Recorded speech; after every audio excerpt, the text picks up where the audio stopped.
Bohongnya warga negara masih bisa ditolerir. Tapi kebohongan penyelenggara utama negara tidak bisa ditolerir.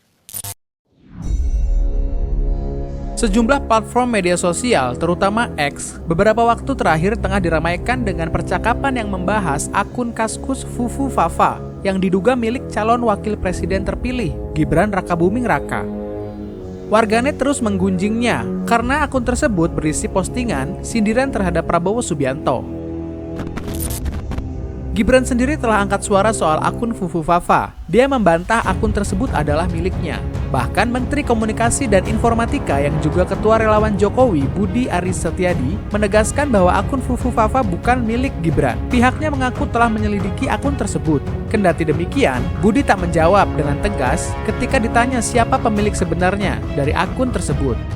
Kemudian laman gerindra.org sempat mengunggah topik soal akun Fufu Fafa dan belakangan diketahui ternyata itu adalah bukan akun resmi Partai Gerindra. Situs resmi Partai Gerindra ada di halaman gerindra.id.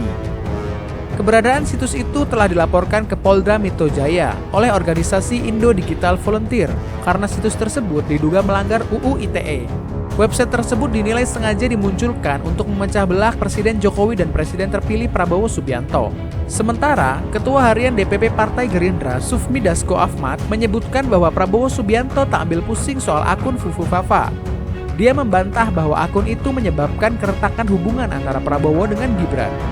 Namun sikap warganet di media sosial sebagian besar percaya bahwa akun Fufu Fafa milik Gibran, meski tidak sedikit juga yang meragukan akun tersebut. Perbincangan soal akun Fufu Fafa juga terjadi di televisi, salah satunya di acara talkshow ILC.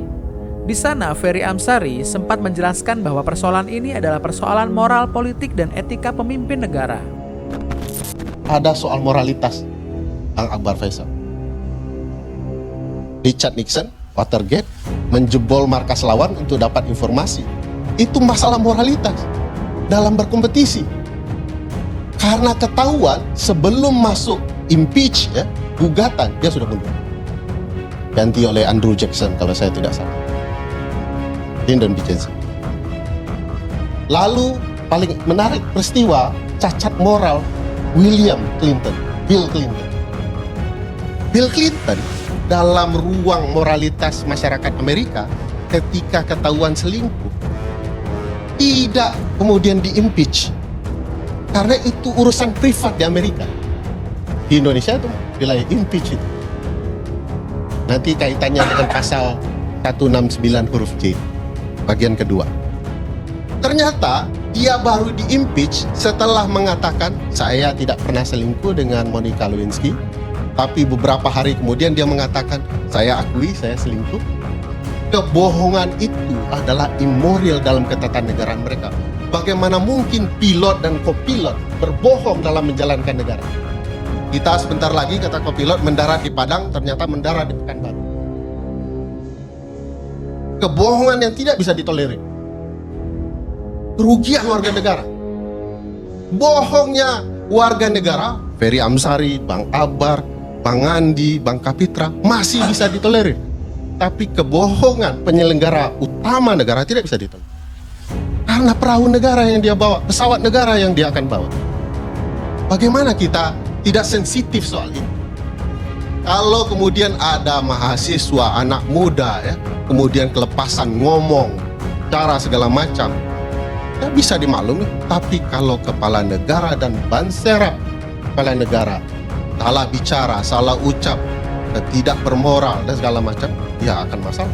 Menurut saya kasus Fufu Fafa ini yang menarik secara moral, Bang Iwan, adalah ada pernyataan begini. Ini yang bagian saya penting. Dia mengatakan silahkan tanya kepada yang punya.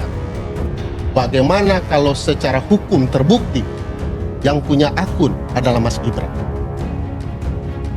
Kenapa pernyataan bohong itu dilakukan terbuka? Lebih lanjut, Ferry Amsari mengatakan bahwa akan lebih baik jika Gibran tidak mengelak dan meminta maaf atas kesalahan yang pernah dirinya lakukan di kala usianya masih lebih muda dulu. Beliau mencontohkan beberapa pemimpin dunia yang juga pernah mengakui jejak kesalahan yang dulu pernah dilakukan. Kenapa pernyataan bohong itu dilakukan terbuka? Saya akan lebih menghormati kalau betul-betul nih kan, Mas Gibran mengatakan, mohon maaf, saya waktu itu masih sangat muda. Izinkan sebagai orang yang diamanahkan menjadi co-pilot negara ini, saya minta maaf. Maklumi betapa mudanya saya ketika itu. Mungkin semua akan respect. Tadi Bang Iwan cerita penghormatan ala Jepang ya. Bagaimana penghormatan ala Jepang juga harus dilakukan oleh para penyelenggara negara kita, mengakui pernah salah. Obama itu yang dia lakukan. Saya pernah muda, saya pernah salah. Sebagaimana anak muda-muda lainnya. Nah, ini kemudian membantah. Saya memang lupa, sebagai anak muda ditawarkan private jet, saya naik gratis. Problematika soal moral dan etika juga disampaikan Ferry Amsari dengan menyinggung permasalahan penggunaan jet pribadi yang dilakukan oleh adik Gibran, yaitu Kaisang Pangarep, yang sebelumnya mendatangi KPK untuk klarifikasi, namun justru malah menimbulkan kegaduhan baru dengan alasan penggunaan jet pribadi yang tak masuk akal, yaitu nebeng. Tapi begitu dikatakan nebeng, ini kan ada problematika moralitas. Ceto welo-welo itu gratifikasi. Dan KPK masih bela. KPK bilang bahwa karena ini adalah fasilitas negara, maka bisa dikonversi dengan pergantian uang. KPK juga immoral. Bagaimana mungkin pesawat private jet dikatakan fasilitas negara? Hanya demi membela anak presiden gitu ya. Bahkan di dalam negara yang beradab, penyelenggara negara harus super sensitif. Bagi Bang Abar boleh, bagi saya belum tentu. Maka beliau mencontohkan tadi, kalau yang lain kencing berdiri, mungkin kurang ilmu agamanya. Kencing saya berdiri. Kalau presiden beda lagi. Ferry Amsari menegaskan pentingnya pejabat negara berperilaku baik dan memegang etika. Sebab kesalahan seorang pejabat negara tidaklah sama dengan kesalahan yang dilakukan rakyat biasa. Kesalahan seorang pejabat negara memiliki dampak yang sangat luar biasa di masyarakat. Saya pernah mencontohkan kepada mahasiswa, Ferry Amsari merokok, di belakangnya ada tulisan dilarang merokok. Orang bilang dosen immoral. Dampak ketatanegaraan kecil. Tapi presiden merokok, di bawah tulisan dilarang merokok. Dampak ketatanegaraannya seluruh warga melihat. Begini cara adab yang baik bernegara.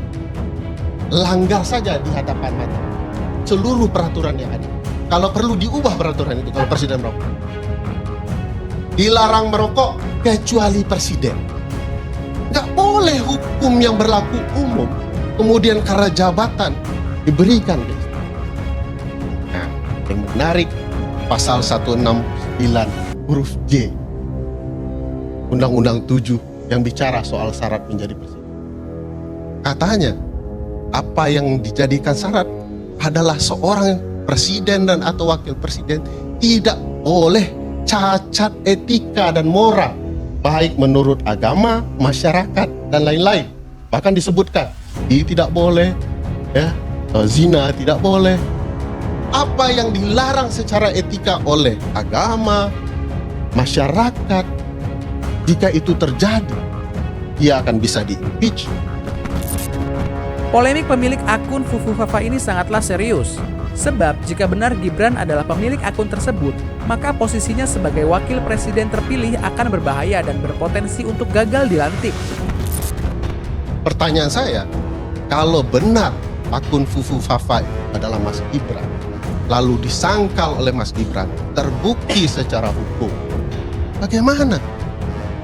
Kita punya wakil presiden yang berbohong di ratusan juta, 200-an juta warga negara Indonesia. Anak-anak kecil kita melihat begini jadi caranya jadi wakil presiden yang baik. Bohong saja ke depan. Maka peristiwa immoral ini diperbolehkan secara ketatanegaraan untuk kemudian di-impeach. Pertanyaan besarnya adalah, beranikah anggota DPR mengusulkan bahwa pendapat DPR Wakil Presiden Republik Indonesia jika sudah dilantik tanggal 20 Oktober jam 10 telah melakukan pelanggaran, terbukti tidak lagi memenuhi syarat menjadi wakil presiden karena melanggar pasal 169 huruf E dan huruf J. undang-undang. Bagaimana, Pak? Berani tidak? Seluruh orang politik bertanggung jawab melindungi konstitusi. Proses bertata negara punya keberanian tidak menegakkan konstitusi. Hatta konstitusi hanya benda mati yang kita akui dalam lip service kita sebagai hukum tertinggi, the supreme law of the land. Atau kita ini adalah manusia-manusia yang diciptakan untuk mengkhianati konstitusi.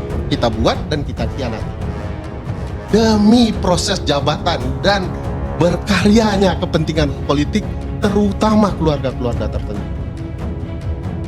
Konstitusi tidak peduli Bang Iwan pernah cinta ke Jokowi, Ferry Amsari pernah cinta dengan Jokowi. Tidak itu, tidak bicara pribadi personal. Bukan pribadi tidak dihormati, tapi konstitusi adalah aturan main yang kita perlu hormati bersama-sama. Kecuali ya sudahlah, kita sama-sama tahu, lupakan saja ini karena kursi kabinet perlu kita bagi, jumlahnya sekarang 44 dan masing-masing dapat jatah yang agak lebih banyak dibandingkan periode sebelumnya. Gimana pendapatmu? Tulis di kolom komentar.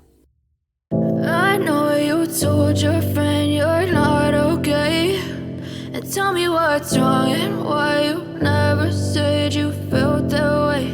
And guess you're trying to stay strong and fake a smile until I look away. But I've known you too long, it hurts to watch your blue eyes fade to gray as you fade away.